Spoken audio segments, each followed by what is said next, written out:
Welcome to Burlap Teachers. Enjoy the video.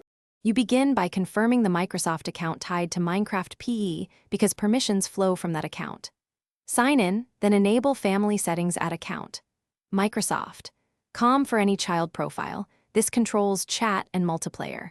Once done, open Minecraft PE and go to Settings Profile to verify the exact account is active.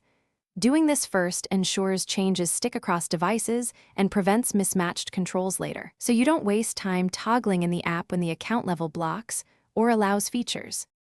Next, focus on the in-game privacy panel.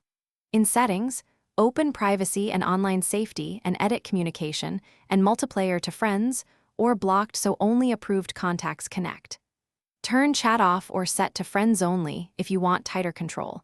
This reduces unsolicited messages and links. Make sure to hide real names and restrict player-generated content to filter inappropriate builds or skins. These detailed steps lock down interactions and explain why each toggle matters. You control exposure. Finally, validate your setup with a quick test using a secondary account or family member so you see exactly what a restricted player experiences. Make sure Minecraft PE and the device OS are updated so settings synchronize across devices. If a setting doesn't apply, clear the app cache, sign out and back in, then reapply family settings at the Microsoft account level. This resolves most sync issues. If problems persist, review connected accounts and repeat the test. Confirmation prevents surprises during real play.